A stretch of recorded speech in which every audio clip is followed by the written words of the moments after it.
Hi friends, വട്ടവല കൊണ്ട് ഞണ്ടിനെ പിടിച്ചാലോ? അതിനായിട്ട് നമ്മൾ 2 ഞണ്ടുവല എടുത്തിട്ടുണ്ട്. ഇനി കോഴിയുടെ വേസ്റ്റൊക്കെ കെട്ടിയ 2 ഞണ്ട് വല കൊണ്ടുപോയി തോട്ടിക്കൊണ്ട് ഇട്ടു കൊടുക്കും. അപ്പം നമ്മൾ 5 മിനിറ്റ് കഴിഞ്ഞ് വലിച്ചപ്പോൾ ഒരു വലിയ ഞണ്ടുകൂട്ടനെ കിട്ടിയിട്ടുണ്ട്. നമ്മുടെ അവിടെ ഈ ചുമന്നിരിക്കുന്ന ഞണ്ടിനെ പറയണത് കമ്മട്ടിക്കാൽ എന്നാണ്. രണ്ടാമത്തെ വലയിൽ ഒരു ചെറിയ ഞണ്ടിനെ കിട്ടിയിട്ടുണ്ട്. അതിനിവിടെ പറയണത് കീരി ഞണ്ടെന്നാണ്. രണ്ടാമത് വല വലിച്ചപ്പോൾ ആദ്യത്തെ വലയിൽ നിന്ന് കിട്ടിയത് ഒരൊറ്റക്കാലൻ ഞണ്ടിനെയാണ്.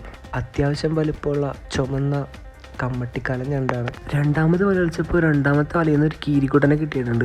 മൂന്നാമത് വല വലിച്ചപ്പോൾ ആദ്യത്തെ വലയിൽ നിന്ന് ഒരു കള്ളിപ്പെണ്ണിനെ കിട്ടി. അത്യാവശ്യം വലിപ്പമുള്ള പെൺഞണ്ടാണ്. ഇതിനിടയിൽ ഒരു പഴയ വല ഇട്ടിട്ടുണ്ടായിരുന്നു. അത്യാവശ്യം വലിപ്പമുള്ള ഒരു കമ്മട്ടിക്കാലിനെ കിട്ടി. നാലാമത് വല വലിച്ചപ്പോൾ ആദ്യത്തെ വലയിൽ നിന്ന് നല്ല വലിപ്പമുള്ള കമ്മട്ടിക്കാലിനെ കിട്ടി. ഇനി നമുക്ക് ഞണ്ടുകുട്ടന്മാരെല്ലാവരെയും കെട്ടിയെടുക്കാം. നമുക്ക് ആകെ കൂടെ കിട്ടിയത് 7 ഞണ്ടിനെയാണ്. നമുക്ക് കിട്ടിയ ഞണ്ടെല്ലാം കൂടി 2-2.5 കിലോളം വരും. വീഡിയോ ഇഷ്ടപ്പെട്ടാൽ ലൈക്ക് ചെയ്യാനും സബ്സ്ക്രൈബ് ചെയ്യാനും മറക്കല്ലേ. നല്ലൊരു വീഡിയോ ഇനി വരാം. Bye friends.